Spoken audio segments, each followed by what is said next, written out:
Am I the a-hole for cheating my coworker out of a free meal? I, 28 male, work with this woman, Lydia, 24 female, who has a very annoying habit. She has a dating profile that she uses specifically to lure guys into buying her expensive dinners at restaurants she wants to try, and then she ghosts them. Lydia brags about this all the time and is never interested in actually dating, but she'll act like it to sell it. I can't stand this because it's playing with people's hearts, but Lydia thinks of it as a life hack to try food or drinks she otherwise couldn't afford. My friend Daniel, 32 male, is also on dating sites, but for the right reasons. His late wife died a few years ago, and he's just started jumping back into the dating scene. Daniel's a very sweet guy, and I really want him to find a great lady for him. A few days ago, he texted me asking if I knew Lydia. They matched and got to talking about work, which is how he found out we worked at the same place. I told him all about Lydia's BS with the restaurant thing and made it very clear to him he would do best to drop things with her early on. Daniel said he'd probably still do the date, but ask for separate checks. Well, they went out this past weekend, and on Monday, Lydia came into work very upset. I asked her how her date with Daniel went, and she ripped into me, asking if I was the one who told him not to pay for her dinner. Apparently, she had Daniel take her to a high-end steakhouse, and she ended up splurging. She got a drink, a full entree with a side and dessert, while Daniel just ordered a sandwich and salad. Her bill alone came to $70-something, and she was almost in tears at work as she didn't expect to pay for it, and now her car was low on gas. I got a little upset too, as she tried to use my friend as a literal meal ticket, but somehow she doesn't see it that way. Daniel told me later the date was going kind of well, until he asked for separate checks, and then Lydia just got weirdly cold. So now Lydia's mad at me because I told someone about her little tactic and it backfired on her. I don't feel like I did anything wrong, since it was a grieving friend I was protecting, but some other people we work with said I should have stayed out of it because it was none of my business. Now for the top comments. Not the a-hole, her luck finally ran out. I question why Daniel still went ahead with the date after you clued him in, unless it was to show her up, in which case, fair play. It's my kind of petty. He did because it's been a while since he's dated, and he wants to get more comfortable with dating again after his wife died. I tried to talk him out of it altogether, but he said a first date be good for him regardless. Like training wheels. He knew it was going to end poorly either way, so he might as well practice the whole small talk with someone you might be interested in romantically, but isn't your somewhat recently deceased wife. Not the a-hole. She did this to herself. You didn't cheat her out of anything. Her shameful ruse didn't work. If she can't afford her food, then she shouldn't go to the restaurant. You did what was right and protected your friend from a scammer. The people saying you did wrong are people with opinions not worth caring about. She ended up splurging. Yeah, I hate it when I accidentally order food I can't afford. Not the a-hole. This is a con known as Lonely Hearts Scam, or just romance scam. You pretend to be romantically interested in someone, suck up as many gifts as you can, then ghost them. They often target widows and widowers because they're emotionally vulnerable. Lydia will deny it up and down because she doesn't see herself that way, but she's literally a con artist taking advantage of people. Right. Lydia probably tells herself she, or would say if pressed, she isn't. Because she's not trying to maximize, it's just a dinner. But that just means she isn't a maximizing scammer. It's called a foodie call. Next story. Am I the a-hole for telling my friend I won't set him up with anyone because he's emotionally immature? So, I, 30 female, have a friend, Ryan, 31 male, who's been in my social circle for a few years now. We met through work and became friends after bonding over shared interests, and he's generally a good guy. Funny, kind, etc.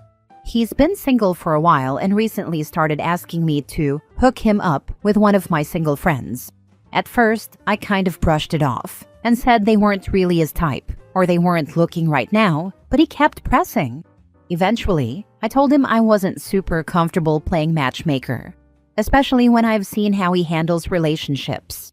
For context, Ryan has a bit of a pattern. He jumps into things super fast, gets clingy really early on, like texting 24/7 and needing constant reassurance. And then when there's any sort of conflict or miscommunication, he either shuts down or spirals into guilt-tripping behavior. He's admitted he has some abandonment issues, which he's working on, but from what I've seen, he hasn't really done much besides acknowledge them. I've had female friends tell me his past dates were emotionally exhausting. So I was honest with him and said, "Look, I care about you, but I don't feel comfortable setting you up with someone I care about when I think you still have some emotional stuff to work through." Well, he got really offended, said I was judging him, and basically called me fake for being his friend, but thinking so little of him. I told him that being honest was me being a friend, and that I'd rather be straight with him than set up a situation where someone ends up hurt or awkward. He hasn't responded to me since, and now I'm wondering if I was too harsh or out of line. I genuinely didn't mean it in a mean way, but maybe I should have just lied or kept it vague. Am I the a-hole? Not the a-hole. You were honest and upfront, and I would have done the same thing probably. But isn't this reaction basically what you would expect from someone who is emotionally immature and tends to shut down or spiral into guilt-tripping behavior? Unfortunately, it can be just as hard to be a close, honest friend to someone like that as in a relationship with them. Exactly my thought too. Like, this is exactly the kind of response that makes me think he's not quite ready. It's tough, but sometimes being real with a friend is the kindest thing you can do, even if they don't see it right away. Not the a-hole. A setup is a recommendation. You're telling two people you think they might be right for one another. If you can't say that honestly to both of them, well, then you can't set them up. This is why I've refused to give some friends a recommendation to get them hired to a company I work for. If they're an idiot, and I know they're an idiot, it's going to ruin my reputation too, and then I won't be able to get someone who is actually good hired. They're fine to hang out with, but I know they're going to do something stupid or not show up and get fired. I had a manager tell me they hired someone because they name-dropped me, and I told the manager I would have told them not to hire them. Sure enough, they lasted less than 2 weeks. This happened to me as well at my old job. I worked in specialty retail in sporting goods with higher-end clients. My dad used to come around once in a while to get his equipment maintained, and because I worked there, he impressed my boss with his passion, so he was offered a job working in the repair area. I told him this was a bad idea. He was in his mid-70s, has arthritis, and needs glasses for seeing small print. All of the gauges and tools have small print on them. I reiterated this and was told it would be fine. He was just there to help out. Sure enough, I was getting bombarded with texts from my boss saying that he was screwing everything up, scratching/messing up customer orders, etc. He was let go about 5 weeks later. I did recommend a friend of mine to work there as well because we were looking for someone, and he had a lot of experience in the industry. He went into the interview saying he wanted to work in the inventory side of things, which is where we desperately needed someone.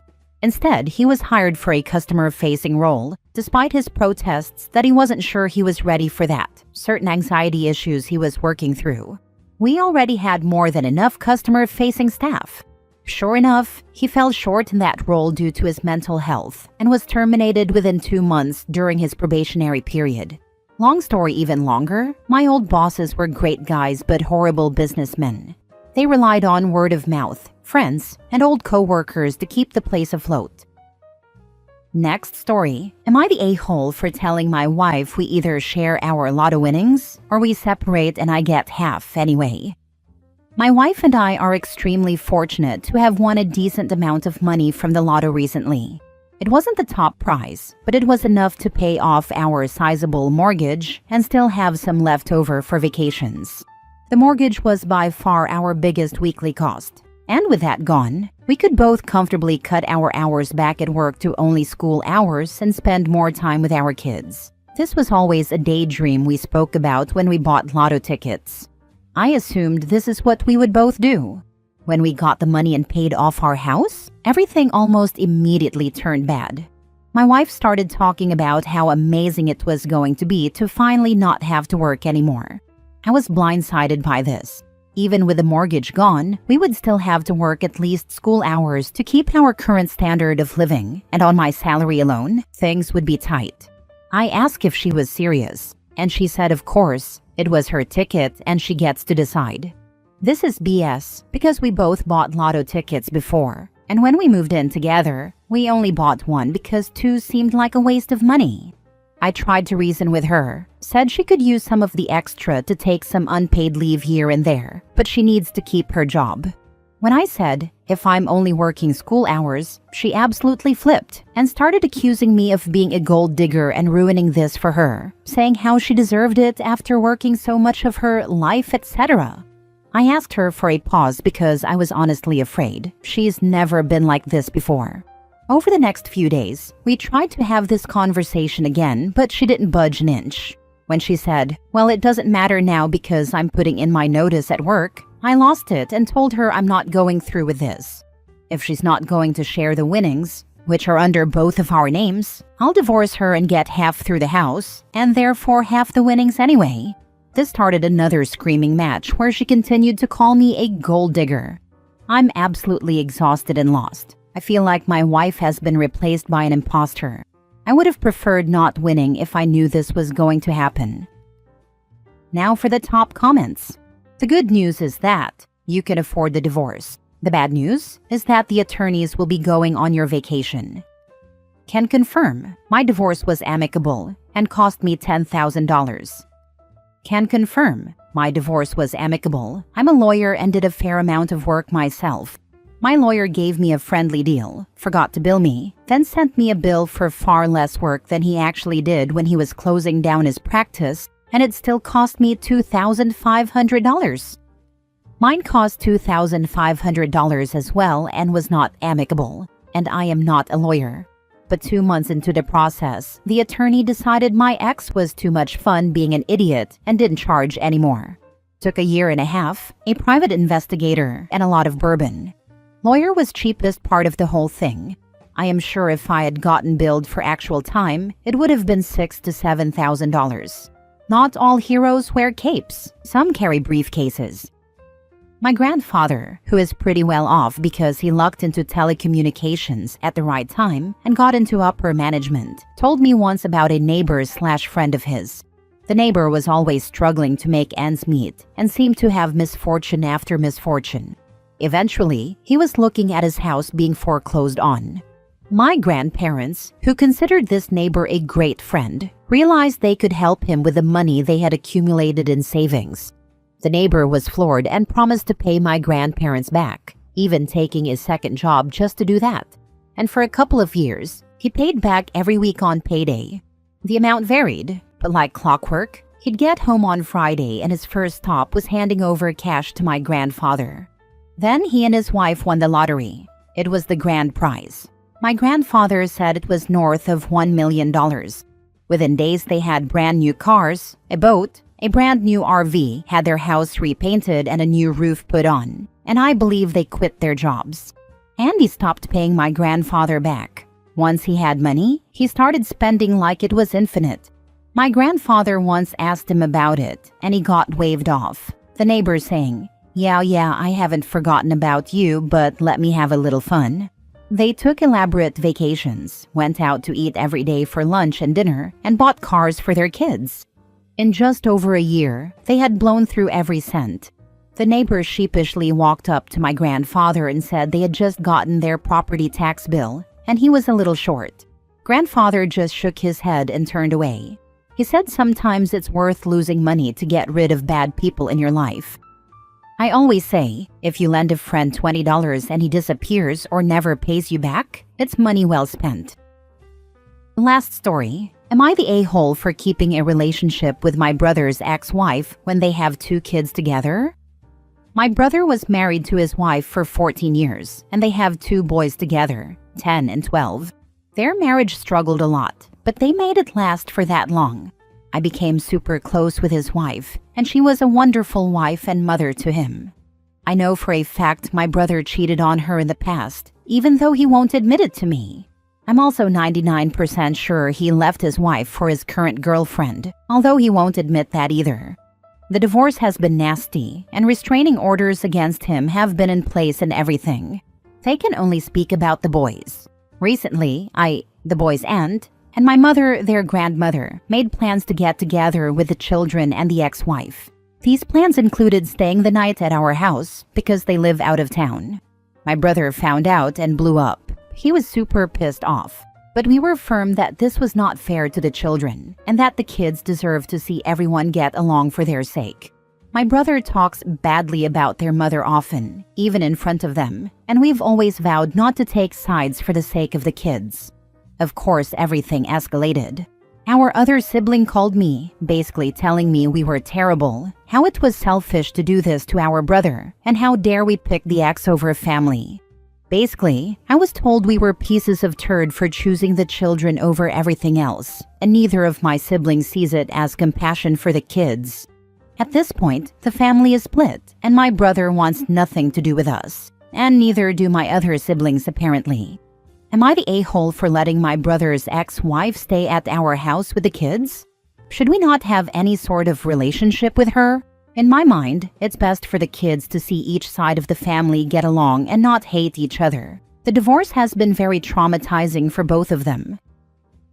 Not the a-hole. Your brother can't claim any moral high ground, past or present, and he's actively engaging in parental alienation by bad-mouthing his ex in front of their kids. You and your mother being neutral for the benefit of the kids is what should be happening, rather than putting the kids in the middle of hostilities.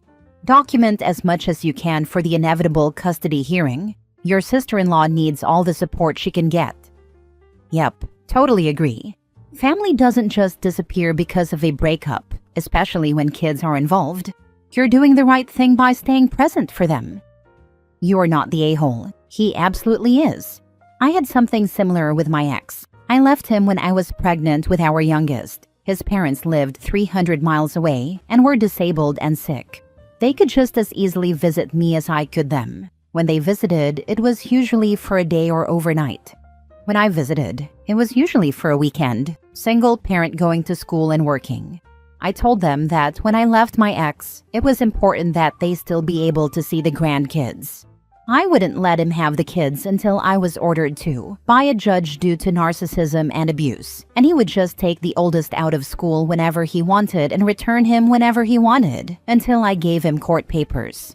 I told them, his parents, that I would be happy to drop them off, not the baby, for the weekend, the baby for a few hours at a time until she was older, and I would stay in a hotel to lessen conflict. The hell you will. You will stay in this house. We love you, and that's his problem that he needs to figure out. He found out and gave them an ultimatum, me or him.